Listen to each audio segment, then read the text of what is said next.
Ladies and gentlemen, it is 8 o'clock, and my name is Joellen Litz. I think what we should do is go around the room and introduce ourselves. We'll start on the left here.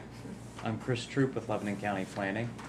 Sheila Wortleft with North Lebanon Township. Sherry Grumbine with North Lebanon Township. Ray Swingholm, Anvil Township. David Lasky. Citizen at large. John Isaac, Woody Park. Ron Fortin, a landowner near Tenaska property. Earl Roberts, a landowner near the Tenaska property. Jude Block, and I can hardly talk. Richard Block, Swatara Watershed Association. And we'll start back there. Stephanie? Steph Harmon, Watershed Specialist with the Conservation District. Maylene Ludwig with the Legal Member Voters. Sandra Wolf, I live near the Tenaska property. Ken Wolf, same thing. Andrea Blosser, interested party. Chuck Wirtz with the Conservation District in Lebanon. Okay, well, thank you all for coming. I guess a few things are in order to clarify. I guess I'll sit down if you don't mind. First of all, there were questions on my mind, and we discussed these questions at the Swatara Watershed Association and formalized a list and submitted them to Dan Culver to get answers. It was very important to us as a watershed organization that we have some due diligence to find out about such things. And one of the reasons, of course, is our water supply. I pulled out an old article from 2002 where the bulk water supplies were halted by the Lebanon Water Authority. I'm just going to read some of this because I think it sets the reasoning for the questioning when it comes to the water supply. Again, this was Friday, September 6, 2002. It was in the Patriot News. According to a press release from Public Works Director John Beers, the water level at the authority's Secrest Reservoir in Pine Grove Township, Schuylkill County, has dropped 10 feet below capacity.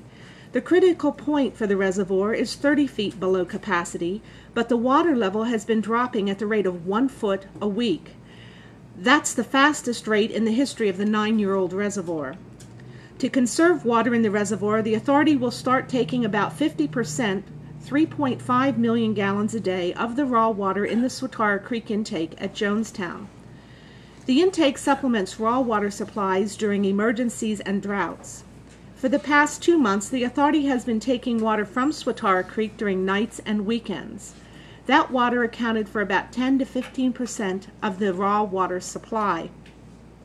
The authority is seeking permission from the State Department of Environmental Protection to decrease the required reservoir bypass flow to Mill Creek, which feeds into the Swatara Creek, from 1 million gallons a day to 500,000.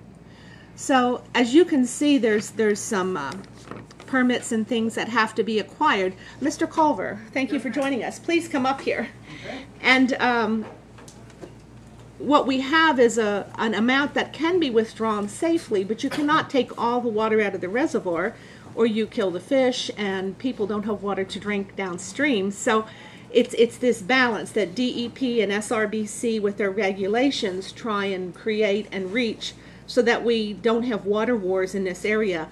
We have an increasing population, and all of this culminates in the fact that we have to be on our toes and make sure that whatever decisions we as planners and leaders make, whether it's in a volunteer capacity or an official capacity with the county or the township, that the decisions we make are going to protect our citizens and serve us well into the future. So we had already gone around and done introductions. My apologies. 8 o'clock came and I wasn't sure if you were delayed a long time or not. I found one of your graceful school buses. Okay.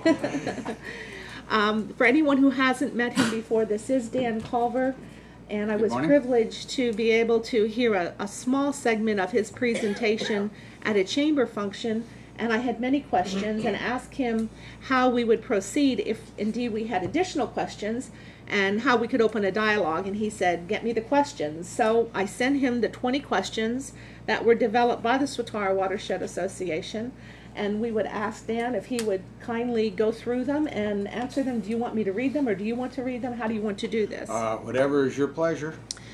Please, we'll try and be respectful of each other, but try and get your questions asked. and hopefully he has an answer or will get us one. Dave, you want to start? I was wondering what happens to the water? Does it get evaporated or does it come back into the system or where does it go? The water traditionally is brought in and treated. Part of the water is demineralized like you might for a steam iron, and that's used in the steam cycle. The other and primary use of the water is for cooling. Once you've heated up a steam turbine, you then send that steam back to condense back to water. And so most of the water that will be used, and it's basically a 1-to-7 ratio, about 6/7 or 6 of 7 portions go off in evaporation, just as they would evaporate from the rivers or the ocean or anything else and come back as rainfall. The other 1/7 goes to a discharge, and that has to be at an appropriate point. It's normally cleaner water than what we bring in as the raw water supply. Kris, I believe you have a question? I know in previous discussions, Dan, we talked about a time frame for completion of your water study. Are you still on target for the October time frame, or has that changed at all? I would say October, November is probably the time frame. You know, we're working with engineers in the area, Gannett, Fleming, and others, and talking to the Water Authority. You know, I think probably October, November time frame is appropriate. You know, then once you get some of these answers, you may reapply the engineers to go back and look at things like right-of-way and stuff like that. So a little bit difficult to say. Again, given the time frame of projected use of the plant, you know, we have given you a schedule that we would begin as early as 2011, but that may move out to 2012. So there's not a lot of pressure from that standpoint. It's better to have a good answer and a correct answer than it is just have an answer.